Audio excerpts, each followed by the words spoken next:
নমস্কাৰ আপোনালোক সকলোকে মোৰ ইউটিউব চেনেল ডিপি ইনফোগেডৰ এই গুৰুত্বপূৰ্ণ ভিডিঅ'টোলৈ স্বাগতম জনাইছোঁ। ছাৰ বাইদেউসকল, এই ভিডিঅ'টোত বিদ্যালয়ৰ সময়সূচী পৰিৱৰ্তনৰ সন্দৰ্ভত এখন বিশেষ জিলাৰ পৰা অহা এটা অত্যন্ত গুৰুত্বপূৰ্ণ নিৰ্দেশনাৰ ইনফৰমেশ্যনখিনি অতি চমুকৈ জনাবলৈ চেষ্টা কৰিম। আশা কৰিছোঁ আপোনালোকে ভিডিঅ'টো শেষলৈকে চাই ইনফৰমেশ্যনখিনি ভালদৰে জানি ল'ব, লগতে ভিডিঅ'টো সকলো শিক্ষক বন্ধু বান্ধৱীয়ে লাভ কৰিব পৰাকৈ শ্বেয়াৰ কৰিব বুলি আশা ৰাখিছোঁ। তেনেহ'লে আহকচোন ভিডিঅ'টোৰ মূল কথাখিনি লৈ আগবাঢ়োঁ। ছাৰ বাইদেউসকল, এইখন হৈছে office of the inspector of school যোৰহাটৰ তৰফৰ পৰা জাৰি কৰা এটা অত্যন্ত গুৰুত্বপূৰ্ণ অৰ্ডাৰ। এই অৰ্ডাৰটোত কি লিখা আছে চাওঁ আহকচোন।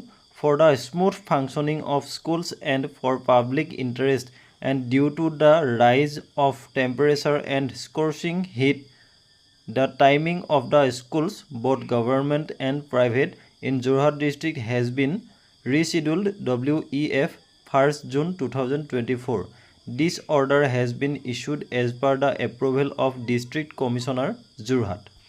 অৰ্থাৎ ছাৰ বাইদেউসকল, আপোনালোকে নিশ্চয় বুজিব পাৰিছে যে যোৰহাট জিলাৰ জিলা আয়ুক্ত মহোদয়ৰ অনুমোদন সাপেক্ষে ইন্সপেক্টৰ অফ স্কুল যোৰহাটৰ তৰফৰ পৰা এই অৰ্ডাৰখন জাৰি কৰা হৈছে আৰু বৰ্ধিত গৰমৰ প্ৰতি লক্ষ্য ৰাখি যোৰহাট জিলাৰ অন্তৰ্গত বিদ্যালয়সমূহৰ চৰকাৰী আৰু বেচৰকাৰী খণ্ডৰ বিদ্যালয়সমূহৰ যি সময়সূচী সেই সময়সূচী ৰিচিডিউল কৰা হৈছে।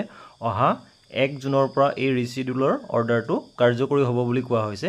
সেই অনুসৰি লোৱাৰ প্ৰাইমাৰী স্কুলসমূহৰ টাইমিংটো হৈছে 8 AM to 12:30 PM, middle English school / upper primary school এনেধৰণৰ বিদ্যালয়সমূহৰ বাবে টাইমিংটো হৈছে 8 AM to 1 PM আৰু হাই স্কুল এণ্ড হায়াৰ ছেকেণ্ডেৰী স্কুলসমূহৰ বাবে ইয়াৰ টাইমিংটো হৈছে 8 AM to 1:30 PM.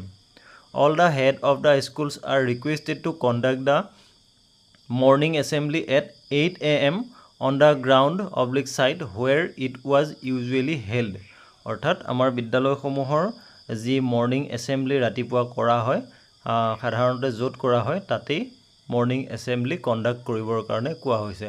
This order will come into effect from 1st June 2024 and remain in force until further order. অৰ্থাৎ এই অৰ্ডাৰটো অহা 1 জুনৰ পৰা কাৰ্যকৰী হ'ব আৰু পৰৱৰ্তী কোনো ধৰণৰ নিৰ্দেশনা নোলোৱালৈকে এই অৰ্ডাৰটো কাৰ্যকৰী হৈ থাকিব বুলি ইয়াত কোৱা হৈছে। গতিকে ছাৰ বাইদেউসকল, এনেধৰণৰ গৰমৰ প্ৰতি লক্ষ্য ৰাখি বিদ্যালয়সমূহৰ টাইমিং ৰিচিডিউল কৰাৰ সন্দৰ্ভত যদি আন কোনো জিলাত এনেধৰণৰ অৰ্ডাৰ ওলাইছে তেনেহ'লে অনুগ্ৰহ কৰি আপোনালোকে মন্তব্য জনাব বুলি আশা কৰিছোঁ।